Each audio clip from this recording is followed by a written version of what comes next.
मेरे सतगुरु के वचनों को याद कर, इनके वचनों में गहरा राज है।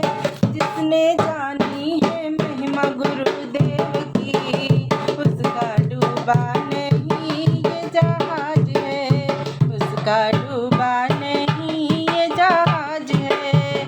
दीप जले और ये अंधेरा मिटे ना, ऐसा कभी नहीं हो सकता। दीप जले और ये अंधेरा मिटे ना, ऐसा कभी नहीं हो सकता। ज्ञान सुने और विवेकन आए, ऐसा कभी नहीं हो सकता।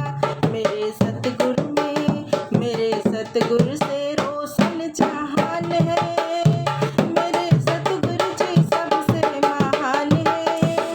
जिसने जानी है महिमा गुरुदेव की, उसका डूबा नहीं ये जहाज है, उसका डूबा नहीं ये जहाज है।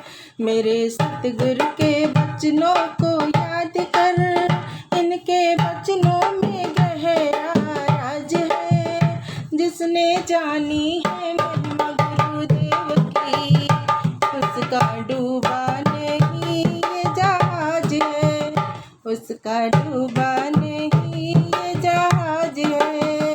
कहते सदा गुरुदेव सभी को कर्म सदा तू नेक कर। कहते सदा गुरुदेव सभी को कर्म सदा तू नेक कर।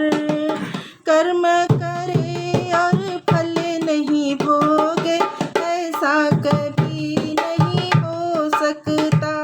कर्म करने में बड़ा होशियार है, फल भोगने में बड़ा लाचार है। कर्म करने में बड़ा होशियार है, फल भोगने में बड़ा लाचार है। जिसने जानी है महिमा गुरुदेव की, उसका डूबा नहीं ये जहाज है, उसका डूबा नहीं ये जहाज है। ठोकर लगे गुरुदेव ना संभाले, ऐसा कभी नहीं हो सकता। ठोकर लगे गुरुदेव ना संभाले, ऐसा कभी नहीं हो सकता। हम जो पुकारे और वो नहीं आए, ऐसा कभी नहीं हो सकता। उनके हाथों में, उनके हाथों